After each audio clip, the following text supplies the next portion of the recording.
بسم اللہ الرحمن الرحیم۔ حضرت حکیم الامت مجدد الملت حضرت مولانا اشرف علی صاحب تھانوی رحمۃ اللہ علیہ کی کتاب اصلاحی نصاب، اس کے پیش لفظ پڑھ کر سناتا ہوں جو حضرت مولانا سید نجم الحسن تھانوی صدر مجلس صیانت المسلمین پاکستان نے لکھی ہے۔ الحمد للہ الذی قال فی کتابہ کلا بل ران علی قلوبہم ما کانوا یکسبون، والصلاة والسلام على رسوله الذي يزكي المؤمنين ويعلمهم ما لم يكونوا يعلمون، اما بعد۔ انسان مرکب ہے جسم اور روح سے، پھر نظر غائر سے دیکھا جائے تو معلوم ہوگا کہ روح تو بغیر جسم کے باقی رہ سکتی ہے، مگر جسم بغیر روح کے باقی نہیں رہ سکتا۔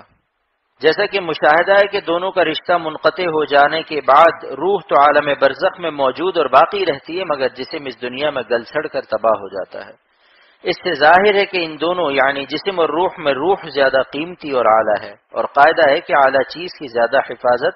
نگرانی اور دیکھ بھال کی جاتی ہے اور ادنیٰ چیز کی کم۔ لہٰذا ہونا یہ چاہیے کہ ہم اپنے جسم کی جتنی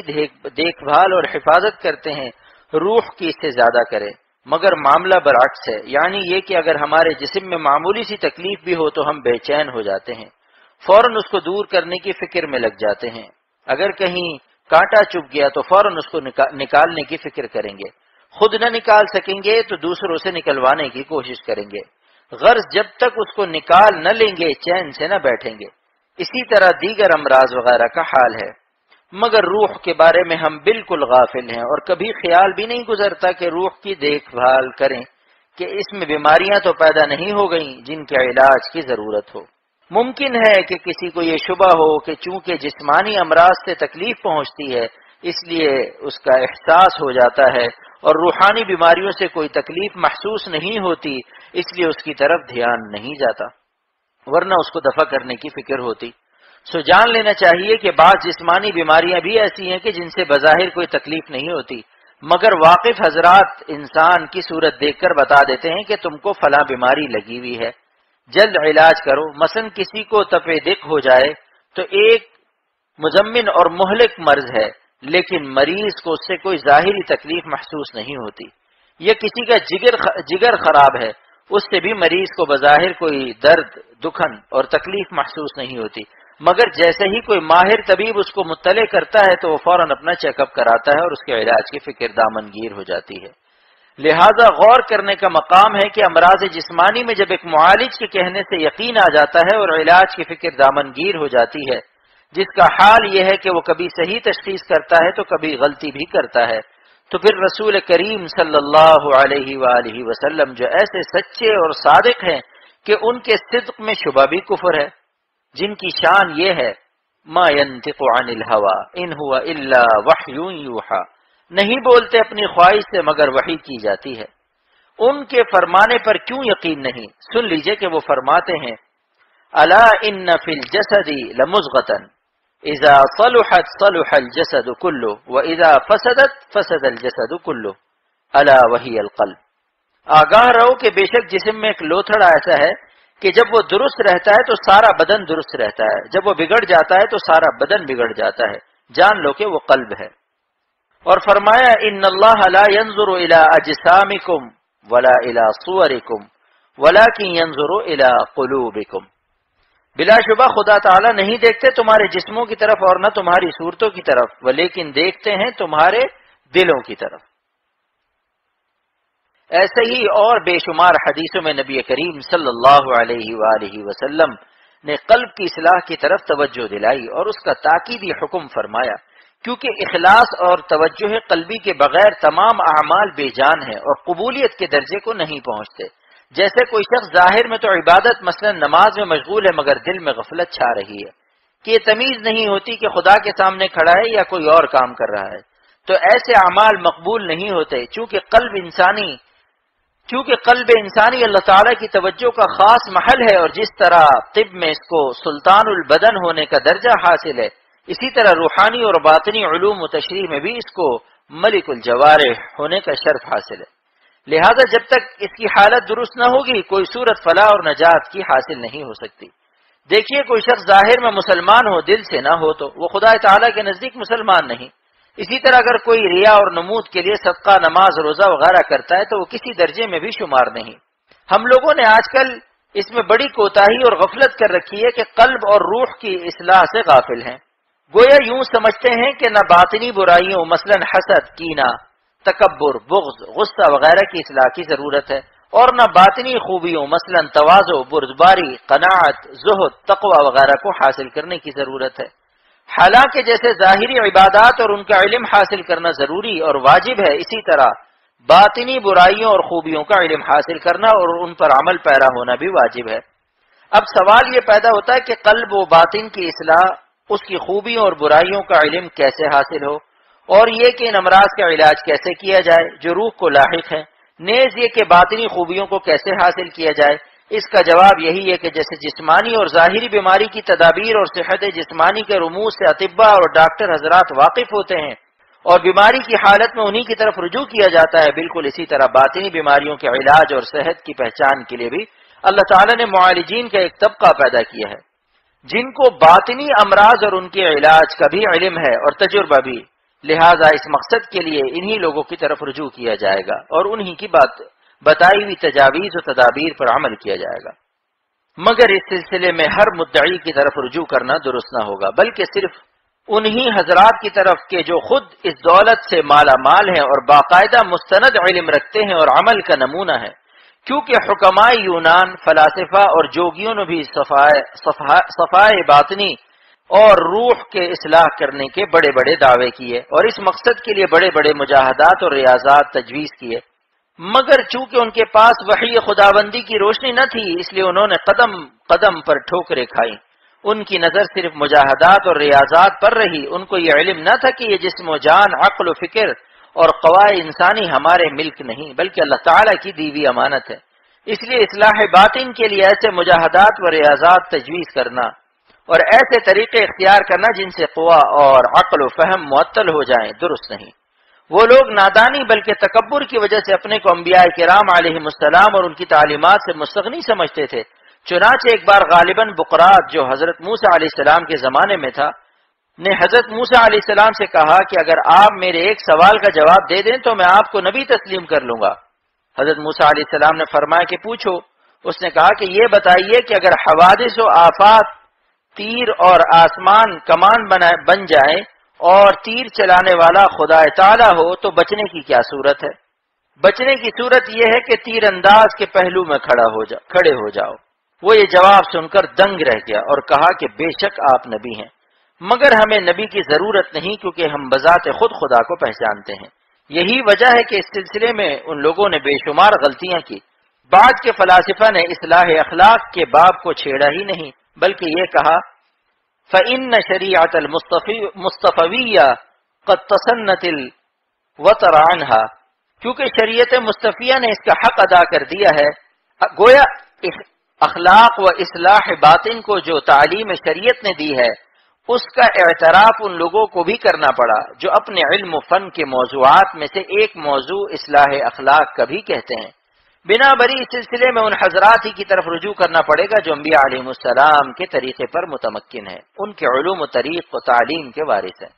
غرض تمام انبیاء کرام علیہ السلام اور نبی کریم صلی اللہ علیہ وآلہ وسلم نے قلب انسانی ہی کی اصلاح پر توجہ دی، کیونکہ وہی مرکز ہے، یہ درست ہوگا تو سارے کام درست ہو جائیں گے۔ مگر ہماری حالت یہ کہ ایسے حضرات کی تلاش اور ان کی خدمت میں حاضری بھی طبع نازک پر گراں ہے، اس لیے ضرورت تھی کہ کوئی ایسی تدبیر کی جائے کہ گھر بیٹھے یہ گوہر بے بہا مل جائے، سو اس کا بدل تجویز کرنا پڑا، یعنی ایسے مصلح حضرات کی تعلیمات کو کتابی شکل میں آپ کے ہاتھوں تک پہنچانے کا بندوبست کیا گیا تاکہ آپ بھی اپنے باطن کا مطالعہ کر سکیں اور اس کی اصلاح کی فکر میں لگ جائیں۔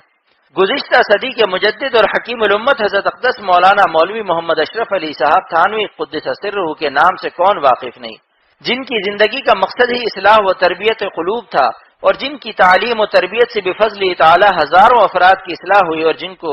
جن کی توجہ و برکات سے ہزارہ مریض شفا یاب ہوئے، ان کے دنیا سے تشریف لے جانے کے بعد بھی ان کی تصانیف امت کے لیے مشعل راہ ہیں۔ لاکھوں انسان ان کی تصانیف کے مطالعے ہی سے بفضل ہی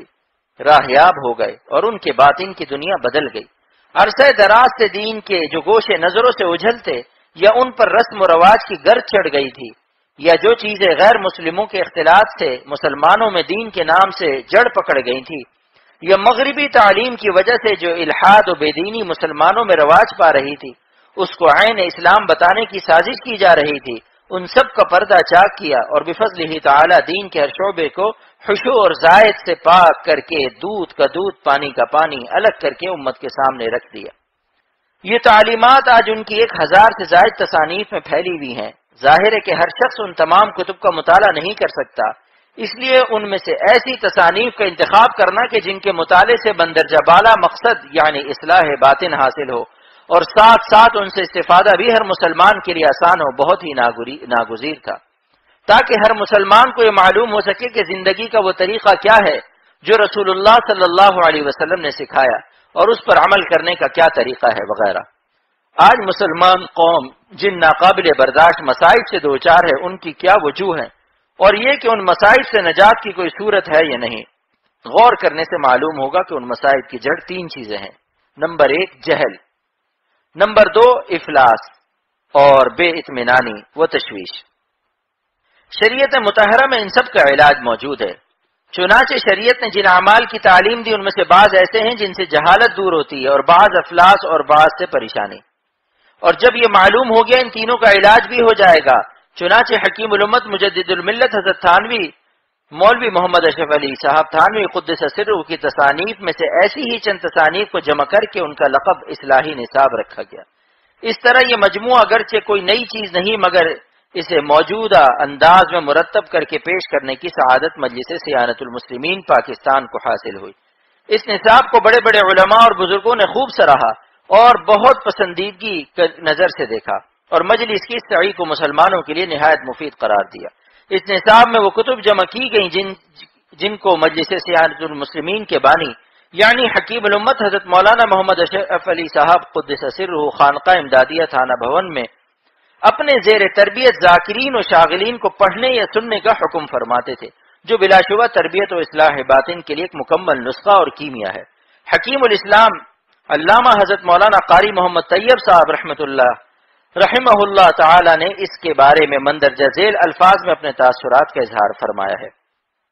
فرماتے ہیں عموماً تعلیمی نصاب آئے دن مرتب ہوتے رہتے ہیں، یہ پہلا نصاب ہے جو اخلاقی تربیت قلوب کے سلسلے میں مرتب کیا گیا ہے۔ حقیقت یہ ہے کہ یہ سب نصابوں میں ایک بنیادی حیثیت رکھتا ہے، کیونکہ انسانی کائنات میں قلب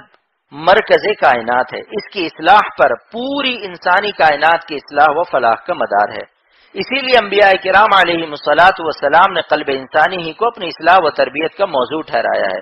اس لیے جو نصاب اس مرکز انسانیت سے متعلق ہوگا اسے بھی مرکزی اور بنیادی حیثیت حاصل ہوگی۔ گویا یہ پہلا نصاب ہے جو اخلاقی تربیت قلوب کے بارے میں مرتب کیا گیا ہے، جو ایک شخص بیش بہا معلومات کا خزانہ ہے، جو ایک طرف بیش بہا معلومات کا خزانہ ہے تو دوسری طرف اصلاح اعمال کی تکمیل کے لیے گویا حرف آخر ہے۔ اہل مجلس سیانت المسلمین پاکستان یہ نصاب امت کی خدمت میں پیش کر کے بارگاہ رب العزت سے دست بدعا ہیں کہ حق تعالی مسلمانوں کو توفیق دے کہ وہ اس کو ہاتھوں ہاتھ لے اور زیادہ سے زیادہ نفع حاصل کریں۔ ادارہ تالیفات اشرفیہ ملتان جو حضرت حکیم الامت قدس سرہ کی تصانیف کو نہایت اعلیٰ معیار پر شائع کرنے کے عزم کیے ہوئے اور بفضل تعالی بہت سی کتابیں چھاپ کر منظر عام پر لا چکا ہے، دلی مبارکباد اور پوری امت کی طرف سے شکریہ کا مستحق ہے۔ یہ گوہر بے بہا بھی اس کی نظر انتخاب میں آیا اور اس نے اس کو ظاہری اور باطنی خوبیوں سے آراستہ کر کے امت کے سامنے پیش کیا۔ حق تعالی اس کو جزائے خیر عطا فرمائے اور ان کی سعی کو قبول فرمائے اور مسلمانوں کے حق میں نافع فرمائے، آمین یا رب العالمین، بحرمت سید المرسلین صلی اللہ علیہ وآلہ وسلم وبرحمتک یا ارحم الراحمین۔ احقر الزمن سید محمد نجم الحسن عفیان، صدر مجلس سیانت المسلمین پاکستان۔ مقدمہ حیات المسلمین۔ الحمد للہ رب العالمین والصلاة والسلام علی سید المرسلین وعلی آلہ وصحبہ اجمعین، اما بعد۔ واضح رہے کہ حکیم الامت مجدد الملت حضرت مولانا اشرف علی صاحب تھانوی رحمۃ اللہ علیہ کے مواعظ اور ملفوظات اور تصانیف سے عوام المسلمین کو بے حد نفع پہنچتا ہے، اور اللہ تعالیٰ نے حضرت تھانوی قدس سرہ العزیز کے اخلاص کی بنا پر آپ کی تصانیف بحث زیور وغیرہ کو بے حد مقبولیت عطا فرمائی۔ ان تصانیف کثیر النفع میں سے ایک کتاب حیات المسلمین ہے۔ اس کا مقدمہ چونکہ مشکل تھا اس لیے اس کا خلاصہ آسان کر کے شامل کتاب کیا جاتا ہے تاکہ عوام المسلمین کو فائدہ ہو. آمین. کامیابی اور فلاح اللہ کے فرما بردار بندوں کے ساتھ مخصوص ہے. قرآن مجید کی آیات اور احادیث نبویہ سے یہ مضمون نہایت وضاحت سے ثابت ہو رہا ہے کہ دین و دنیا کی کامیابی اور فلاح ان لوگوں کے ساتھ مخصوص ہے جو کہ اللہ تعالیٰ اور اس کے رسول صلی اللہ علیہ وسلم کے مطیع اور فرما بردار ہیں. لیکن ہمارے اسلامی بھائی اس حقیقت سے بے حد غافل ہیں، یہ نادانی اور جہالت میں مبتلا ہیں. چنانچہ اس وقت مسلمانان عالم پر عموماً اور ملک ہند و پاکستان میں جو کچھ آفات و بلایا اہل اسلام پر نازل ہو رہی ہیں، اس کا اصل سبب یہی ہے کہ ہمارے اندر احکام الہی سے سرتابی اور عملی بغاوت عام ہو چکی ہے. اس کے ساتھ ساتھ بڑے دکھ اور افسوس کی بات یہ ہے کہ اس اصلی سبب کی طرف ہماری توجہ بالکل نہیں. اس لیے جب بھی کوئی خود ساختہ تدبیر کی جاتی ہے تو وہ الٹی پڑتی ہے. ہمارے علاج اور طریق علاج پر مولانا رومی رحمۃ اللہ علیہ کا یہ شعر صادق آتا ہے: گفت ہر دارت کے اینشا کردہ ان عمارت نے ویراں کردہ انت. عمل کی اصلاح صحیح علم پر موقوف ہے. نیز واضح رہے کہ عملی جہالت اور کوتاہی صحیح علم نہ ہونے کی بنا پر ہوا کرتی ہے. عمل تب صحیح ہوگا کہ نیت کی تصحیح کے ساتھ ساتھ علم میں بھی کسی قسم کی کجی اور ٹیڑھا پن نہ ہو. اس لیے ذہنی اصلاح عمل کی درستی سے مقدم ہے. بناء علیہ سخت ضرورت محسوس ہوئی کہ اس تجاہل یا تغافل پر اثر نو تنبیہ کی جائے تاکہ مرض کے سبب کا تعین ہو جائے، پھر علاج صحیح کا علم و یقین حاصل کر کے ان اسباب کے ازالے کا اہتمام کریں جو مسلمانوں کی ذلت اور ادبار کا موجب بنے ہوئے ہیں. مسلمانوں کے تمام مصائب کا علاج اور مشکلات کا حل رسول اکرم صلی اللہ علیہ وسلم کی تعلیمات کے اتباع میں ہے. ہر قسم کے دلائل عقلیہ و نقلیہ اور تجربات سے یہ امر یقین کو پہنچ چکا ہے کہ قیامت تک تمام انسانیت کی صلاح و فلاح حضرت خاتم الانبیاء صلی اللہ علیہ وسلم کی اتباع پر موقوف ہے. کما قال العارف الرومی، ذات پاک کا ملے پر مایہ آفتاب درمیاں سایہ، حاذقش گو کہ حکیم حاذقس، صادقش داں کہ کو امین و صادقس. جو شخص بھی آپ کی تجویز پر عمل کرے گا وہ بے ساختہ کہنے لگے گا: مطلع نور حق و دفع حرج، معنی الصبر مفتاح الفرج. اے لقائے تو جواب ہر سوال، مشکل است تو حل شود بے قیل و قال. ترجمان ہر چے مارا در دل است، دستگیر ہر کے پایش در گل است. مرحبا یا مشتبہ یا مرتضی، این تغب جا القضا ذاق القضا. ایسا شخص جو آپ صلی اللہ علیہ وسلم کی تجویز پر عمل کرے باوجود ہے کہ اس کی حکمت اور مصلحت سے واقف نہ ہو، تب بھی بزبان حال یا بزبان قال یہی کہے گا: آنکھ از حق یا بدد وحی و خطاب، ہر چے فرمایت بود عین ثواب. کتے کے راہ کش چنی شاہد کشد، سوئے تخت و بہترین جاہے دہد. لوگوں کی تین قسمیں. حقیقت یہ ہے کہ رسول اللہ صلی اللہ علیہ وسلم نے نہایت شفقت اور پوری رحمت سے دنیا و آخرت کی فلاح اور بہبود کے تمام مسائل اور پریشانیوں کا حل بنی نوع انسان کے سامنے بلا دریغ رکھ دیا. آگے لوگوں کی سعادت و شقاوت کے تحت یہ معلوم ہوتا ہے جو لوگ باوجود ایمان کی ان تجاویز پر عمل کرتے ہیں کامیابی ان کے ساتھ ساتھ رہتی ہے، اور جو ان تجاویز پر عمل کرنے میں سستی دکھاتے ہیں اگر انہیں کچھ حصہ عقیدت و محبت کا حاصل ہے تو من جانب اللہ انہی کے فائدے کے لیے دنیا میں کچھ عرصے کے لیے انہیں صلاح و فلاح سے اس لیے محروم کر دیا جاتا ہے کہ متنبہ ہو کر اپنی اصلاح کر سکے. تیسری قسم کے وہ لوگ ہیں جو عقیدت و محبت سے خالی ہیں. ایسے لوگوں کو دنیا میں صورتاً بطور استدراج کے تھوڑی بہت کامیابی کی شکل پیش کر دی جاتی ہے. حقیقت کے لحاظ سے اس میں محرومی پنہا ہوتی ہے جس کا پورا منظر نقشہ آخرت میں پیش آ جائے گا. اور اگر آپ ان لوگوں کے حالات میں غور کریں گے کہ دنیائی میں ان کے قلوب اطمینان اور راحت سے خالی نظر آئیں گے. اصلی خوشی اور غنا تو یہی ہے کہ دل کو سکون اور چین نصیب ہو، مگر یہ خوشی انہیں کہاں نصیب. یہی مضمون قرآن پاک میں متعدد جگہ بیان فرمایا گیا. برادران اسلام، جب ہر قسم کے دلائل اور عقل و نقل سے بات ثابت ہو گئی کہ کامیابی کا مدار مطب نبوی پر ہے، صلاح و فلاح اسے حاصل ہوگی جو حضرت صلی اللہ علیہ وسلم کے بتلائے ہوئے نسخوں پر عمل کرے گا. ایسے حالات میں ہمارے دینی بھائیوں پر واجب ہے کہ وہ عملی سستی اور عملی غفلت کو ہمیشہ کے لیے خیر بات کہیں اور ان ضروری اور یقینی نسخوں کا استعمال فرماویں جن سے دنیا و آخرت میں ظاہری و معنوی ہر قسم کی کامیابی اور فلاح بڑھتی چلی جاتی ہے۔ تاثیر اعمال، یاد رکھو جس طرح اللہ تبارک و تعالی نے دواؤں کے اندر تاثیر رکھ دی ہے جس سے انسان کی جسمانی بیماریاں دور ہوتی ہیں، اسی طرح رب العزت سبحانہ نے اعمال کو بھی مؤثر بنایا ہے جو آدمی کے روحانی امراض کو رفع کرنے کا موجب ہو جاتے ہیں اور جن سے روحانی شفا حاصل ہو جاتی ہے۔ حضرت حکیم الامت رحمت اللہ تعالی فرماتے ہیں اس وقت میں نے مسلمانوں کی تکالیف اور پریشانیوں کو جلد از جلد رفع کرنے کی خاطر یہ طے کیا ہے کہ احکام الہیہ میں سے وہ اعمال جو علماً اور عملاً ہر طرح سے سہل ہیں اپنے بھائیوں کے سامنے پیش کروں، اور اس سے مزید تسہیل یہ ہے کہ ایک ایک دو دو کر کے ان کو شائع کیا جائے کہ تھوڑے سے دنوں میں وہ ایک کتاب بن جاوے اور اجزاء اس قسم کے ہوں: اسلام، علم دین، نماز، زکوٰۃ، قرآن، خوش معاملگی، کسب حلال، ترک اسراف، حکایات اولیاء وغیرہ۔ چونکہ یہ اجزاء اہل اسلام کے لیے اگر وہ ان پر عمل کریں پاکیزہ زندگی کا سبب ہے، اس لیے اس مجموعے کا نام حیات المسلمین رکھا جاتا ہے، اور ان اجزاء کا نام ارواح تجویز کیا جاتا ہے، کیونکہ انسان کے اندر بھی ارواح مختلفہ موجود ہیں، روح طبعی، روح حیوانی، روح انسانی۔ اس طرح اعمال کو بھی مختلف تاثیرات کی بنا پر ارواح کا لقب دیا جا سکتا ہے۔ ابتدا میں یہ مضامین ایک ایک کر کے رسالہ النور میں شائع ہوتے رہے، اس کے بعد یہ کتابی شکل میں ایک مجموعہ تیار ہو گیا۔ اب اس مجموعے کو حیات المسلمین کے نام سے شائع کیا جا رہا ہے۔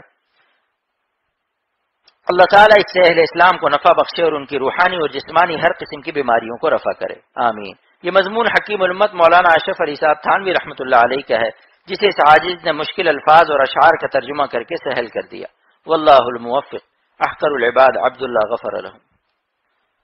انشاءاللہ اس کتاب کو حیات المسلمین کو کل سے شروع کریں گے اور مختصر پڑھیں گے انشاءاللہ، روزانہ اس میں سے ایک دو صفحے پڑھ کر انشاءاللہ جو اللہ پاک ہم سب کی ہدایت کا فیصلہ فرمائے اور اللہ پاک ہم سب کو اپنی کامل اصلاح کرانے کی توفیق عطا فرمائے۔